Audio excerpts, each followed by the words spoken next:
At 9:17 on the morning of January 22, 1943, Second Lieutenant John George lay low in the shattered lip of a Japanese position west of Point Cruz on Guadalcanal. Staring through a scope that had been a running joke in his company for 6 straight weeks, the air was wet and heavy. The coconut groves shimmered with heat. Insects stitched noise into the silence. Somewhere beyond the palms, the sea sat invisible but present, like a pressure behind the air. 240 yards out stood a banyan tree, with branches thick as beams. George watched it like it was a target frame at Camp Perry. He was 27 years old, an Illinois state champion marksman, a National Guard officer who had arrived late to a campaign that had already burned through Marines' reputations and entire battalions. And as of that morning, he still had 0 confirmed kills. But the Point Cruz groves were bleeding his regiment. The Japanese had at least 11 snipers operating in the trees and tangled ground west of the mat. In the previous 72 hours, they had killed 14 men from the 132nd Infantry Regiment. Not in big firefights, not in heroic charges. They were killed one at a time, at a creek, on a trail, while carrying supplies, while doing the ordinary tasks of war that should not have been lethal. And it was happening so fast that the battalion commander said the snipers were killing men faster than malaria. George's answer to that problem was sitting in his hands. A Winchester Model 70, 5 rounds. Sporting rifle. Not Army issue. Not standardized. Not proper. It wore a Lyman Alaskan scope on a Griffin and how mount optics that made other officers smirk because they looked like something a man would order for deer season. And that was exactly what they said it was. When he first opened the crate back at Camp Forest, Tennessee, the armorer looked at it like it was a mistake that had wandered into the Army. A hunting rifle in a war of steel. Helmets and assembly line rifles. The commanding captain called it a toy. Other leaders made it a nickname. Not flattering. The kind of nickname that turns into a verdict. The kind that says, this man is not serious. But George was serious enough to buy that rifle with 2 years of National Guard pay. Serious enough to request it be sent across an ocean when his unit shipped before it arrived. Serious enough to spend the voyage to Guadalcanal watching other men maintain their Garands, while his own rifle sat in a warehouse back in Illinois, waiting on military mail like a forgotten parcel. When it finally arrived in late December 1942, weeks after he'd asked a supply, Sergeant handed him a wooden crate stamped Frangel. Inside was the rifle he had gambled his credibility on. It weighed about 9 pounds. The scope added its own weight. Meanwhile, the M1 Garand issued to everyone else weighed about 9.5 pounds with no magnification. The Garand was semi-automatic with 8 rounds. George's rifle was bolt action with 5. On paper, it was worse in every military category. But paper was not the point. Cruz groves. The 132nd Infantry had relieved the Marines on Guadalcanal in late December 1942. The Marines had landed in August. They had taken Henderson Field and held it through months of night attacks, artillery, starvation, and jungle rot. But even after all of that, the island still had teeth. One of those teeth was Mount Austin, 1,514 feet, a ridge system packed with bunkers the Japanese had turned into a trap. George's battalion attacked Mount Austin on December 17th. They fought for 16 days, 34 killed, 279 wounded. They finally took the western slope on January 2, 1943. By then, George had fired his Winchester exactly 0 times in combat. Because Mount Austin was not a marksman's fight. It was a bunker fight. Point Cruz was different. No neat bunker line, no fixed defense. Just jungle, groves, and Japanese soldiers who had drifted west after losing ground near Henderson Field and then melted into the trees. Like they were part of the bark, they used Arisaka rifles. They used concealment. They did not need to win battles. They only needed to keep killing men. On January 19th, a sniper killed a corporal at a creek while he filled canteens. On January 20th, another sniper killed 2 men from L Company during a patrol. On January 21st, 3 more died. One of them was shot through the neck from a tree the patrol had walked past twice. That night, the battalion commander called for George. He did not ask for a miracle. He asked a blunt question. Could that privately owned, mail-forwarded sporting rifle actually do what its owner claimed? George gave him credentials, not excuses. Illinois state champion at 1,000 yards in 1939. Youngest winner in state history. Tight groups at long distance. Confidence earned on ranges where the only enemy was wind and pressure. The commander gave him until morning to prove it. If you want to see what a civilian rifle with a low-bar scope did 2 Japanese snipers in the Guadalcanal jungle, hit the like button. It helps more people find stories that have been buried under bigger battles. And subscribe if you haven't. Back to George. George spent that night doing what serious shooters do when the stakes become final. He cleaned the rifle again. It had been chipped in cosmoline for the voyage. He checked the mount screws. He checked the scope alignment. He counted ammunition, like a man counting lifelines. He had hunting ammo and military ball, same cartridge class, different purpose. He loaded and reloaded until his hands moved without thought.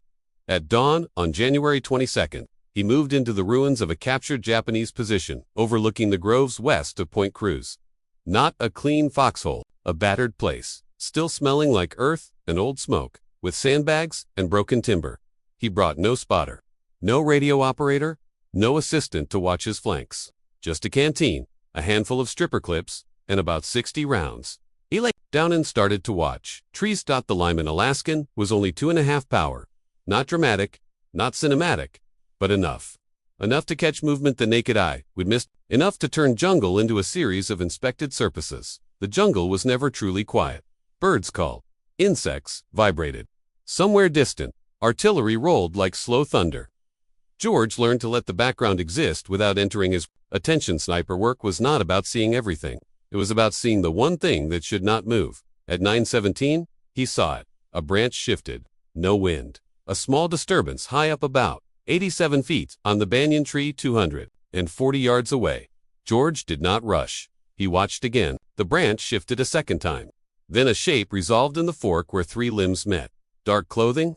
Stillness, too deliberate to be natural. A Japanese sniper facing east, watching a trail where American supplies moved. George adjusted 2 clicks for wind.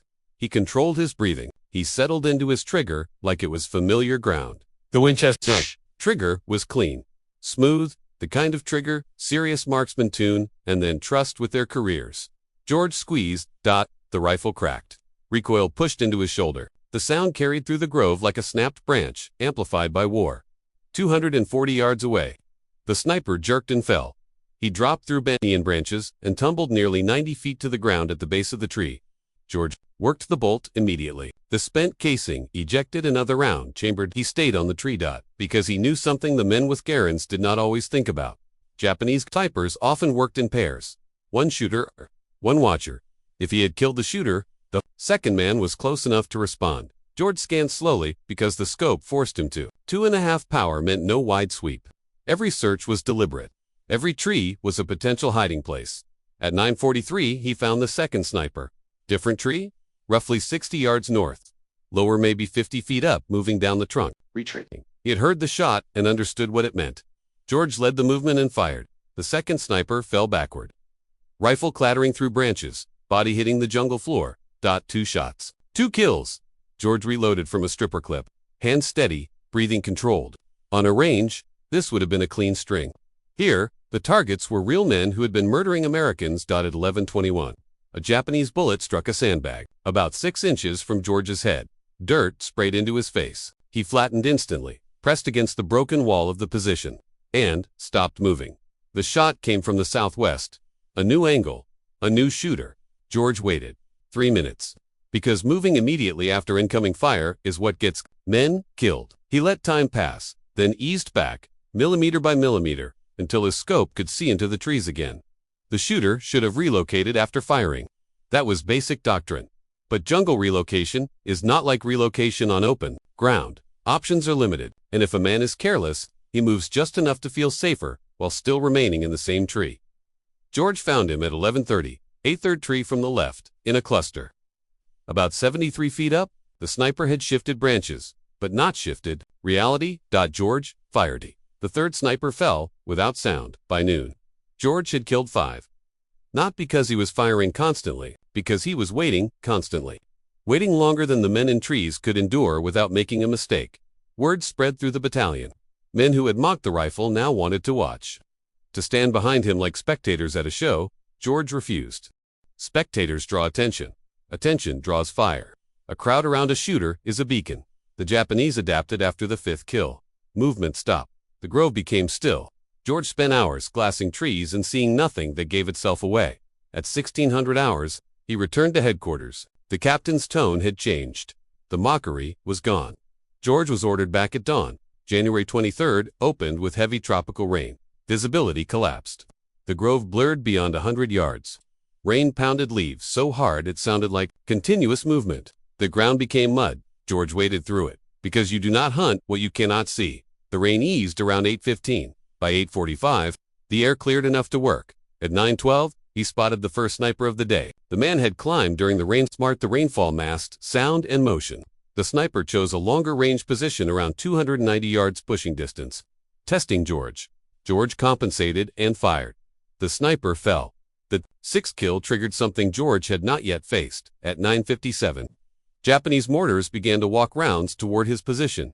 The first impacts landed 40 yards short. Then Twayuo, whoever was firing, had triangulated the location by sound or flash. The third salvo would land on him. George did not debate it. He grabbed the rifle and ran. He sprinted north along the tree line, dove into a shell crater, and flattened as the next rounds tore the position apart behind him. The bunker he had used vanished into debris and smoke. He relocated to a fallen tree about 120 yards away. New cover, new angle, same grove. The Japanese were now hunting him as much as he was hunting them. At 14:23, George killed his seventh thought at 15:41. His eighth. The eighth had climbed high 94 feet, good concealment. But height creates silhouettes when light shifts. At a certain sun angle, even the best hide becomes a shadow shape against skydot. At 1700 hours, he was called back. He reported 8 confirmed kills in 2 days. 12 rounds. Fired. 8 hits. For Mrs. E. in sniper work. That was not sloppy. That was reality. He was ordered to continue on January 24th.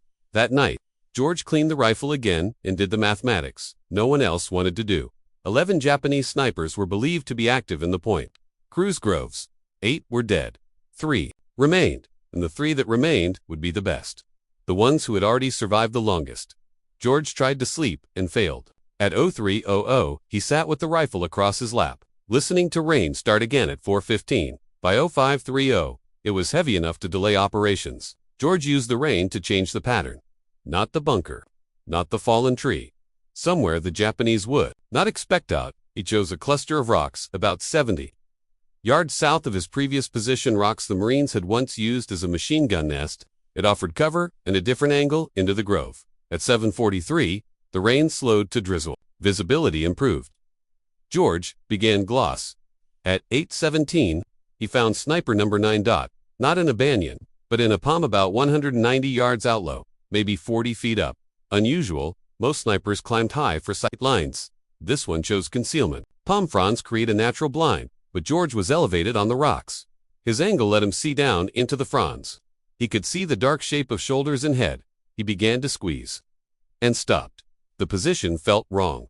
Too easy. After 3 days, the remaining snipers would not gift him a clean shot unless it was bait. George lowered the rifle and scanned the surrounding trees. If the palm sniper was decoy, the real shooter would be positioned to cover anyone who took the shot, watching for muzzle flash.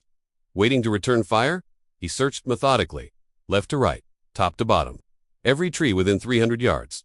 It took 11 minutes. At 8:28, he found the real threat. A banyan tree about 80 yards northwest of the palm, 91 feet up. The hide was perfect, branches and vines screening 3 sides. The sniper's line of sight was trained on George's old position at the fallen tree. He was waiting for George to reappear there, or to reveal himself by shooting at the palm.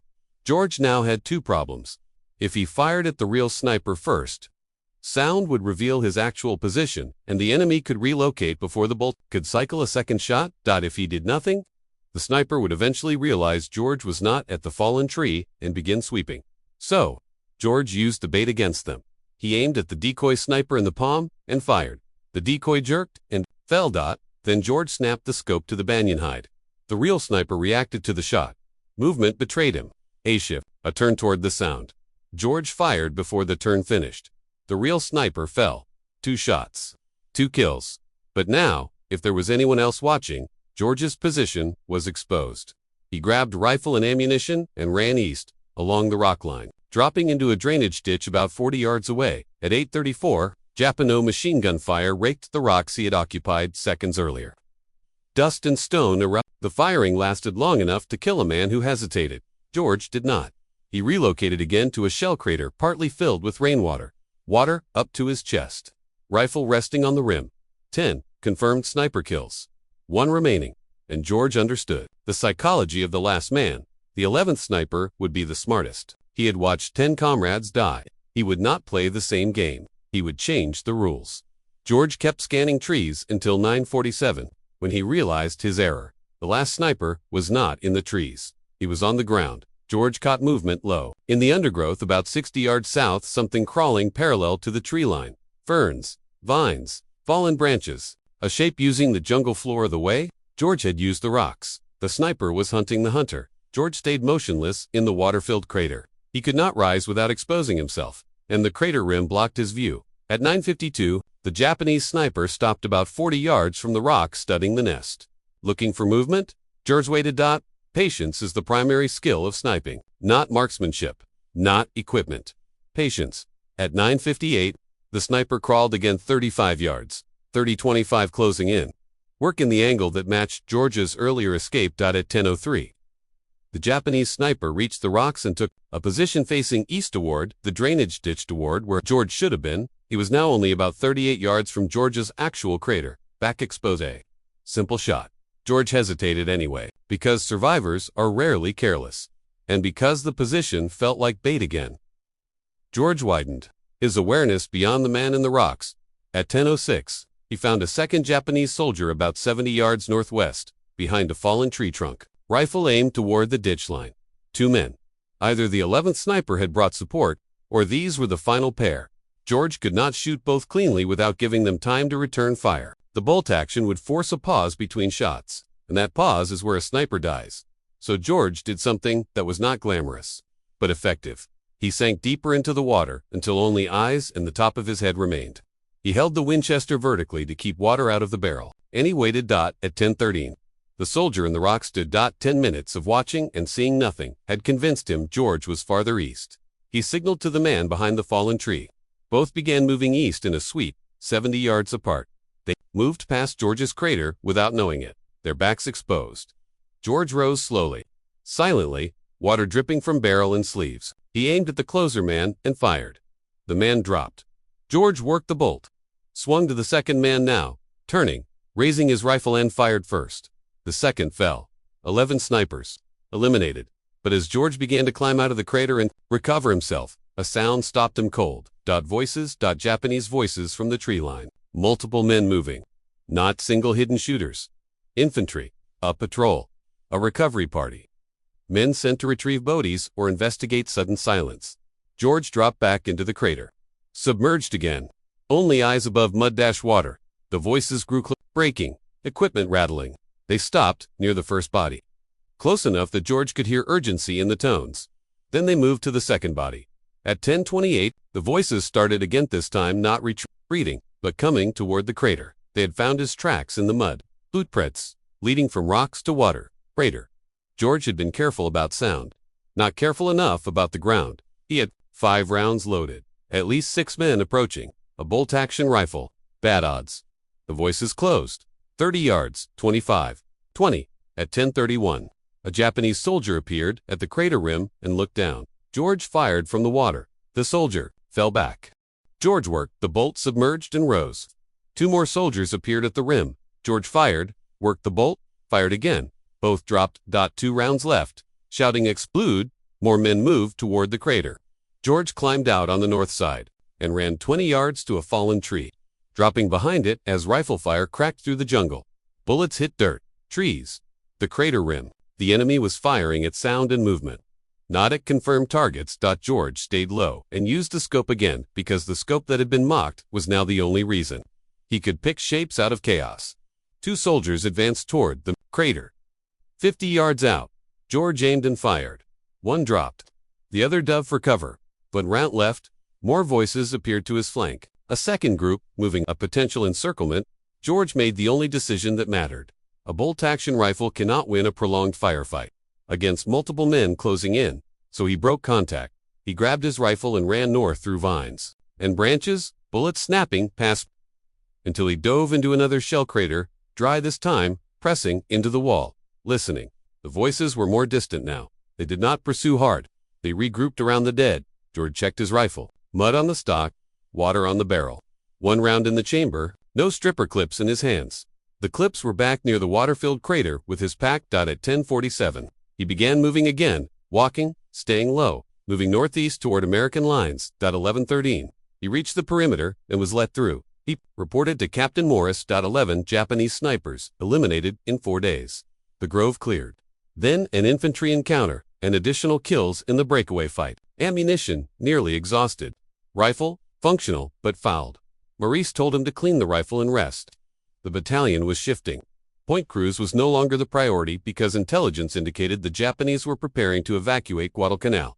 George returned to his tent and cleaned the Winchester 4 hours. Field stripping, wiping grit from the action, running patches through the barrel until they came out clean.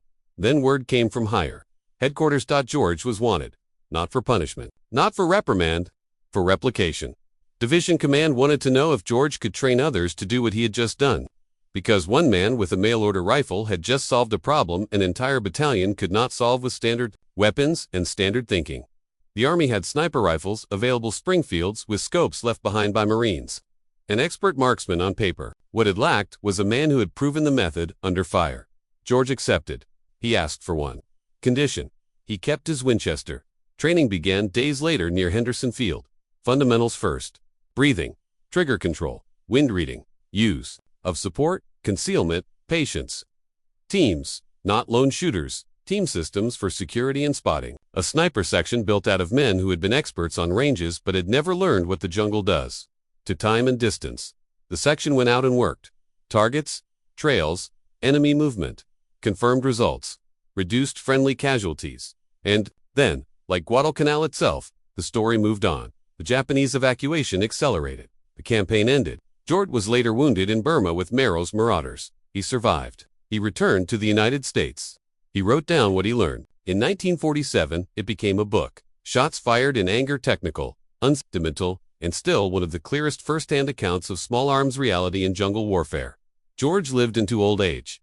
His Winchester Model 70 ended up in a museum case, looking like an ordinary hunting rifle to anyone who doesn't know what it did in those groves west of Point Cruz. Most visitors walk past without stopping, because history often hides its sharpest moments behind objects that look too plain. If this story hit you the way it should, hit like so YouTube knows it matters. Subscribe if you want more true, documented combat stories told with the detail they deserve. And drop a comment telling us where you're watching from, because every view and every signal keeps these names from fading into the same silence those snipers tried to impose.